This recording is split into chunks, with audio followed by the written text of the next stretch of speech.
اللہ کو پامردی مومن پہ بھروسہ اور ابلیس کو یورپ کی مشینوں کا سہارا۔ یا رسول اللہ ہم قوم موسیٰ نہیں ہیں، ہم تو سمندروں میں گھوڑے دوڑانے کے لیے بھی تیار ہیں۔ آپ اللہ کے رسول کے اخلاق کی وہ مثالیں دیتے ہیں جسے آپ یہ ثابت کرنا چاہ رہے ہیں کہ جنگ کی اسلام نفی کرتا ہے۔ کین یو امیجن کہ اللہ کے رسول نے کس لیول کی ٹریننگ کی ہوئی اور رو رو کر اللہ کے رسول دعائیں کر۔ السلام علیکم ورحمۃ اللہ وبرکاتہ۔ 17 رمضان المبارک 2 ہجری کو عرب کی سرزمین پر اسلام کا پہلا معرکہ بدر کے مقام پر اللہ کے رسول کی سربراہی میں لڑا گیا۔ کین یو امیجن دیٹ کہ مسلمانوں کی تعداد کیا تھی؟ 313 کی تعداد میں مسلمان گئے تھے۔ 2 گھوڑے فقط ان کے پاس، 6 زرہیں اور 8 شمشیروں کے ساتھ، اور صرف 70 اونٹ تھے جس پہ باری باری اللہ کے رسول کے اصحاب سوار ہوا کرتے تھے، اور یہ بھوکے پیاسے اپنے پھٹے کپڑوں کے ساتھ اللہ کے رسول کے ایک اشارے کے اوپر بدر کے میدان میں لڑنے کے لیے تیار تھے۔ اور دوسری طرف کفار مکہ جو 1000 کی تعداد میں تھے، 700 اونٹ اپنے ساتھ لے کے گئے تھے، اور روزانہ 10 اونٹ وہ پکا کر کھایا کرتے تھے۔ 600 پہرے دار، 100 سے زائد زرہیں اور ان گنت تلواریں اور نیزے لے کر یہ 313 سے لڑنے کے لیے آئے ہوئے تھے۔ اللہ کی ذات چاہتی تو مسلمانوں کی تعداد کثیر ہو جاتی اور مسلمان کثیر تعداد میں لڑنے جاتے، لیکن نہیں۔ یہاں سے اہل ایمان کو یہ بات بتانی تھی کہ حق والے ہمیشہ تھوڑے ہو کر اللہ تعالیٰ انہیں غالب کرے گا، یہ بتانے کے لیے کہ کوئی یہ نہ کہہ دے کہ یہ اسباب کی بنیاد پہ لڑتے ہیں۔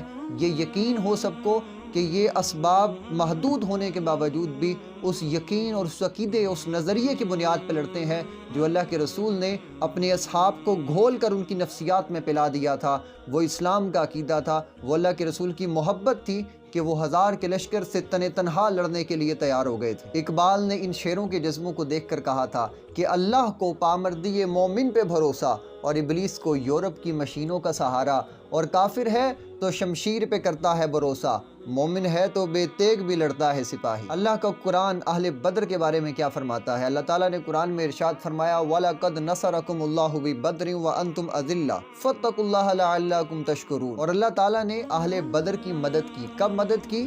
جب ان کے پاس ساز و سامان کم تھا، اور اللہ تعالیٰ نے کہہ دیا فَاتَّقُوا اللَّهَ، تو بس مجھ سے ڈرتے رہنا، لَعَلَّكُمْ تَشْكُرُونَ، تاکہ تم شکر گزار بن جاؤ۔ اب یہ آپ پوری آیت پڑھیں تو آگے یہ بات کہی گئی مسلمانوں کو کہ تمہارے لیے فرشتوں کی مدد اترے گی، 5000 فرشتے اتریں گے۔ کب؟ بلا ان تصبروا وتتقوا، یعنی اگر صبر کرو گے اور تقوی اختیار کرو گے تو تب اللہ کی مدد اور نصرت تمہارے لیے اترے گی۔ یعنی وہ بدر کے مضبوط پہاڑ جیسے ایمان رکھنے والے مسلمانوں کے لیے بھی اللہ کی مدد تب اترے گی جب وہ تقوی اختیار کریں گے اور صبر اختیار کریں گے۔ اور آج مسلمان اگر کثیر تعداد میں ہو کر بھی کافروں سے مار کھا رہے ہیں تو اس کے پیچھے وجہ فقط یہ ہے کہ انہوں نے تقوی کو چھوڑ دیا اور صبر کو چھوڑ دیا اور اپنے اسباب کے اوپر یقین کرنا شروع کر دیا انہوں نے۔ اب تقوی آئے بھی کہاں سے میری قوم میں؟ جس قوم نے سود سے اپنے جسموں کو پالنا ہے، جس قوم نے ساری زندگی فحاشی اور یانی کو دیکھنا ہے، اس کے اندر تقوی والی باتیں کہاں سے آئیں گی؟ ہم جیسی قوم اور تقوی، یہ دونوں ایک دوسرے سے اتنی دور چیزیں ہیں کہ ہم اس بارے میں بات ہی نہیں کر سکتے۔ اقبال کہتا ہے کہ وضع میں تم ہو نصارہ تو تمدن میں ہنود، یہ ہیں وہ مسلمان جنہیں دیکھ کے شرمائے یہود۔ ان مسلمانوں کا تقوی سے کیا تعلق؟ یہی وجہ ہے کہ آج ہم کثیر تعداد میں ہو کے بھی مار کھا رہے ہیں۔ قرآن کی آیت ہمیں بتا رہی ہے کہ تم قلیل تعداد میں ہو، فرق اس سے نہیں پڑتا، تمہارے پاس مال و اسباب کم ہو، فرق اس سے نہیں پڑتا۔ فرق اس بات سے پڑتا ہے اگر تم تقوی چھوڑو گے، اگر تم صبر چھوڑو گے تو پھر تم ہار جاؤ گے، اگرچہ تم کثیر تعداد میں کیوں نہ ہو۔ اب ہم چلتے ہیں معرکہ بدر کے آغاز میں۔ معرکہ بدر شروع ہونے سے پہلے اللہ کے رسول صلی اللہ علیہ وسلم نے اپنے اصحاب سے مشورہ کیا کہ کیا کرنا چاہیے، بدر جانا چاہیے کہ نہیں جانا چاہیے۔ پہلی تو بات ہے کہ سب نے ایک آواز ہو کر اللہ کے رسول صلی اللہ علیہ وسلم کی آواز پر لبیک کہا، لیکن حضرت سعد بن عبادہ کے الفاظ کچھ الگ ہی کیفیت رکھتے ہیں۔ حضرت سعد بن عبادہ کہنے لگے یا رسول اللہ، بدر تو 80 کلومیٹر کے فاصلے پر ہے، ہم تو اس جذبے کے ساتھ نکل رہے ہیں کہ اگر آپ ہمیں حکم کریں نا کہ سمندروں میں بھی گھوڑے دوڑانے پڑیں تو ہم سمندروں میں بھی چھلانگ لگانے کے لیے تیار ہیں، اور اگر ہمیں ان کفار کا پیچھا کرتے کرتے یمن کے آخری شہر تک بھی جانا پڑے نا، ہم وہاں جانے کے لیے بھی تیار ہیں۔ حضرت سعد بن عبادہ نے کہا یا رسول اللہ، ہم قوم موسیٰ تھوڑی ہیں جو اللہ کی نعمتیں کھائیں، لیکن جب حضرت موسیٰ فرعون کے خلاف نکلیں تو وہ قوم آگے سے یہ کہہ دے فَاذْهَبْ أَنْتَ وَرَبُّكَ فَقَاتِلًا إِنَّا هَاهُنَا قَاعِدُونَ، کہ موسیٰ تم جانو، تمہارا خدا جانے، ہم تو یہاں بیٹھے ہیں۔ یا رسول اللہ، ہم قوم موسیٰ نہیں ہیں، ہم تو سمندروں میں گھوڑے دوڑانے کے لیے بھی تیار ہیں۔ اب ذرا ایک لمحے کے لیے محاسبہ کریں کہ وہ قوم موسیٰ جو ساری نعمتیں کھانے کے باوجود بھی حضرت موسیٰ سے غداری کر گئی، اور ادھر مسلمان جو اسلام کے اس اول وقت میں کہ جب کھانے کے لیے پہننے کے لیے کچھ بھی نہیں ہے، اس وقت وہ اللہ کے رسول کے ساتھ کھڑے ہوئے۔ تو آج اگر ہم دیکھیں تو فلسطین کے مسلمانوں کے ساتھ ہم کیا کر رہے ہیں؟ ہم تو اسرائیل کی ساری پروڈکٹس کھانے کے باوجود بھی فلسطین کے حق میں آواز نہیں اٹھاتے۔ تو کیا ہم بھی قوم موسیٰ والا کردار ادا نہیں کر رہے؟ ایک لمحے کے لیے ٹھہری اور اپنا محاسبہ کریں کہ غزوہ بدر میں ایک طرف محمدی لشکر کا کردار ہے اور ایک طرف کفار مکہ کا کردار ہے۔ ہمیں یہ دیکھنا ہے آج ہم کس جگہ پہ کھڑے ہیں، اور آج ہمارا طرز کیا اللہ کے رسول کے لشکر سے ملتا ہے، یا ہمارا طرز آج کفار مکہ سے ملتا ہے جو اس وقت وہ کر رہے تھے۔ اب مسلمان جب نکلے غزوہ بدر کے لیے تو پھٹے ہوئے لباس، بھوک سے پیٹ کمر کو لگ چکے ہیں، ساتھ میں ساز و سامان کچھ نہیں ہے، تعداد تھوڑی، اور ادھر جب ابو جہل نکلتا ہے لڑنے کے لیے تو اپنے ساتھ اونٹ لے کر نکلتا ہے، اپنے ساتھ طوائفوں کو لے کر نکلتا ہے، گانے بجانے والے آلے اور انسٹرومنٹ، میوزیکل انسٹرومنٹس اپنے ساتھ لے کے نکلتے ہیں، اور اس خیال سے کہ یہ تو تھوڑی سی مٹھی بھر تعداد کے مسلمان ہیں، ان کو ہم ختم کر کے رکھ دیں گے، ہم تو وہاں پر انجوائے کرنے کے لیے جا رہے ہیں۔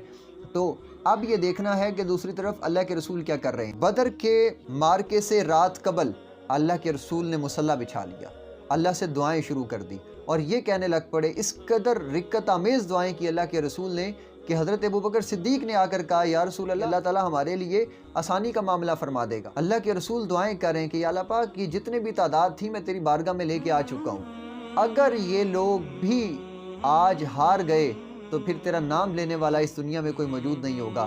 اس قدر رکت آمیز دعائیں اللہ کے رسول کریں، اور دوسری طرف کفار کے ہاں کھانے چل رہے ہیں، اونٹ پک رہے ہیں، مزے کی ڈشز چل رہی ہیں، اور وہ ناچ گانا دیکھ رہے ہیں، گانے باجے سن رہے ہیں۔ اب ہمیں یہ دیکھنا پڑے گا کہ آج کے وقت میں مسلمان محمدی لشکر والا کردار رکھتا ہے یا کفار مکہ والا کردار رکھتا ہے۔ تو مجھے یہ بات کہنے کی ضرورت نہیں، آج کے دور میں سوشل میڈیا کے ذریعے سے ہم کیا کچھ نہیں کر رہے فحاشی اور یعنی کو سپریڈ کرنے میں۔ اور آپ کو پتہ ہے یہ کس حال میں جنگ لڑنے کے لیے آئے ہوئے ہیں یہ مسلمان؟ ایک لمحے کے لیے سوچیں آپ، ہم لوگ چھوٹی چھوٹی بات پر اسلام سے شکوہ شروع کر دیتے ہیں۔ اللہ کے رسول کے اصحاب پھٹے کپڑوں، بغیر ساز و سامان کے، بھوکے پیاسے، اللہ کے رسول کی ایک آواز پر لڑنے کے لیے پہنچ گئے بدر کے مقام پر، اور اللہ کے رسول نے جب دعا کی اللہ تعالیٰ سے تو عرض کیا، اے اللہ یہ لوگ پیادہ ہیں، ان کو سواری عطا فرما دے، یہ لوگ پھٹے لباس والے، ان کو لباس عطا فرما دے، یہ لوگ بھوکے پیاسے آئے ہیں، ان کو سیر ہو کر لوٹا دے۔ یہ دعا کی اللہ کے رسول صلی اللہ علیہ وسلم نے، اور مورخ لکھتے ہیں کہ جب مسلمان فتح یاب ہو کے لوٹ رہے تھے تو کوئی مسلمان ایسا نہیں تھا جس کے پاس ایک یا دو سواری موجود نہ ہو، یعنی اتنے ساز و سامان کے ساتھ وہ واپس پلٹے۔ یہ سب انعام و کرام در حقیقت وہ ان چیزوں کی لالچ رکھ کے نہیں نکلے تھے، بلکہ انہیں تو پتہ بھی نہیں تھا کہ نتیجہ کیا ہوگا۔ لیکن یہاں سے میں آپ کو یہ بات بتانا چاہتا ہوں، اسلام کبھی کسی کا قرض نہیں رکھتا۔ اگر اس وقت مشکل وقت میں وہ اسلام کے ساتھ کھڑے ہوئے تو اسلام نے ان کو یہ انعام و کرام سے نوازا، اور مشکل وقت میں جن اصحاب نے ایک آدھ مٹھ جو اللہ کے رسول کے سامنے لا کر پیش کی، اسلام نے تو ان کا بھی قرض نہیں رکھا، ان کو بھی کیسر و کسریٰ کی سرداریاں اور ان کے خزانے عطا فرمائے۔ آج ہم صرف اسلام سے شکوہ ہی کرتے ہیں، تو اس لیے آج تک اسلام نے ہمیں کچھ نہیں دیا۔ جب ہم اسلام کے لیے اپنی قیمتی چیز صرف کریں گے نا تو پھر اسلام ہمیں بھی اہل بدر کی طرح نوازے گا۔ اب میں نے آپ کے سامنے غزوہ بدر کے موقع پہ اللہ کے رسول صلی اللہ علیہ وسلم نے جو دعائیں کی، رو رو کر دعائیں کی کہ اللہ پاک ان لوگوں کو فتح یاب ہو کر لٹائیں، ورنہ تیرا نام لینے والا اس دنیا پر کوئی موجود نہیں ہوگا۔ ایک طرف اللہ کے رسول یہ دعائیں کر رہے ہیں، اور دوسری طرف اللہ کے رسول صلی اللہ علیہ وسلم جگہ کو نشان لگا لگا کر بتا رہے ہیں اپنے اصحاب کو کہ فلاں بن فلاں یہاں پہ مرے گا اور فلاں بن فلاں یہاں پہ مرے گا۔ اب ایک لمحے کے لیے سوچنے والی بات ہے کہ اگر اللہ کے رسول کو پہلے پتا ہے کہ اس جنگ کا نتیجہ کیا نکلے گا اور کون کون سا کافر کہاں پہ مرے گا، قرآن کہتا ہے وَمَا هُوَ عَلَى الْغَيْبِ بِضَنِينٍ، نبی غیب بتانے میں بخیل نہیں ہے۔ جب اللہ کے رسول کو پہلے سے پتا ہے کہ نتیجہ کیا ہوگا، رزلٹ کیا ہوگا، تو پھر دعا کا مقصد کیا ہے؟ یہ اصل میں تعلیم امت کے لیے ہے، ہمیں بتانے کے لیے ہے کہ دعا مومن کا ہتھیار ہے۔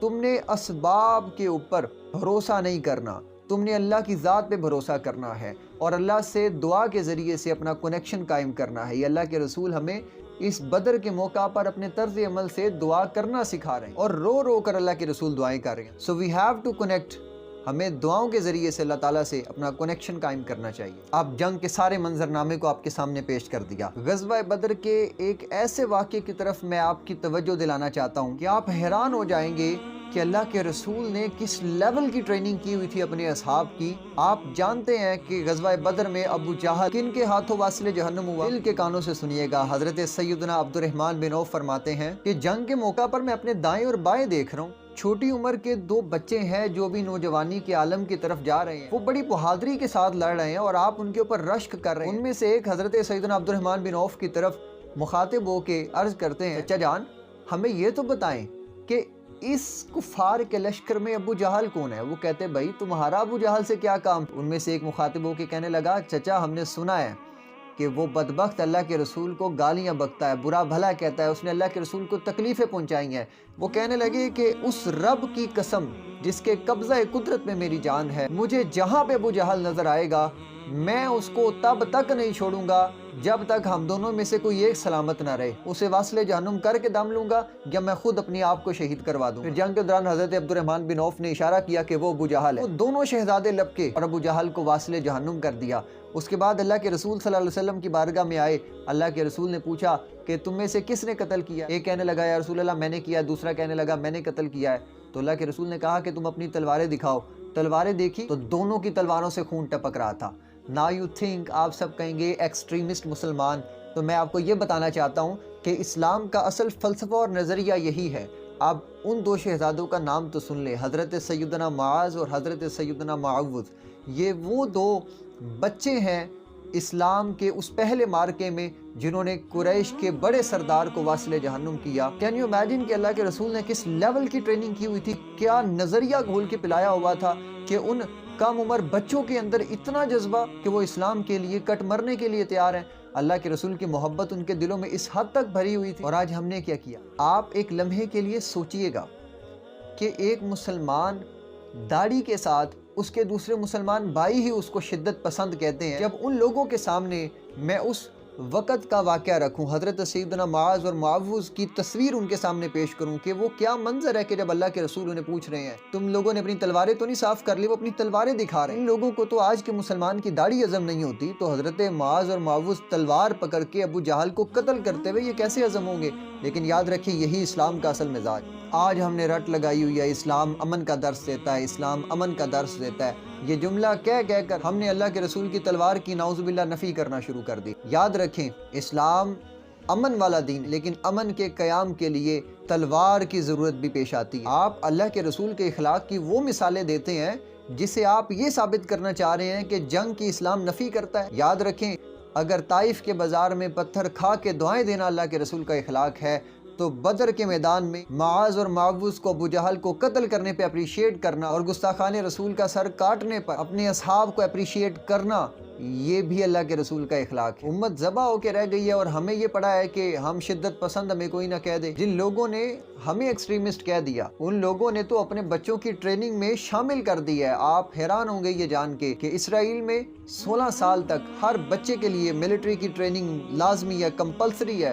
اس کے بعد وہ چاہے تو ملٹری کا حصہ بنے، چاہے تو ایز اے سویلین رہے۔ انہوں نے ہمیں مسلمانوں کو ٹیگ دے کے کہ ہم شدت پسند ہیں، خود انہوں نے اپنے بچوں کے ہاتھ میں ہتھیار دے دی اور ہم سے ہتھیار واپس لے لیے۔ ہتھیار والی بات تو رہ دور گئی، ہمارے تو حلیے پر بھی انہیں شدت پسندی کا ٹیگ نظر آ جاتا ہے۔ یاد رکھیں آج کے دور میں اگر آپ اتنی تعداد میں ہو کر بھی ہار رہے ہیں تو وجہ صرف یہ ہے ہم نے اہل بدر سے کوئی سبق نہیں سیکھا۔ حفیظ جلندری نے اہل بدر کی خدمات کو خراج تحسین پیش کرتے ہوئے کیا خوب اشعار لکھے تھے ان کے پاس 2 گھوڑے 6 زرہیں اور 8 شمشیریں، بدلنے آئے تھے یہ لوگ جہاں بھر کی تقدیریں، نہ تیغ و تیر پہ نہ خنجر پر نہ بھالے پر، بھروسہ تھا انہیں تو فقط کالی کملی والے پر۔ یہ شان تھی ان 313 اصحاب بدر کی، اور آج اتنے اربوں کی تعداد میں ہو کر بھی ہم دنیا سے مار کھا رہے ہیں۔ ہتھیار ہیں، اوزار ہیں، افواج ہیں، لیکن وہ 313 کا لشکر نہیں ملتا۔ آج ہم لوگ صرف عبادات کو دین کا نام دیتے ہیں اور ہم نے جہاد کا نام لینا ہی چھوڑ دیا۔ ہم نے یہ کہا دنیا ہمیں شدت پسند کہے گی،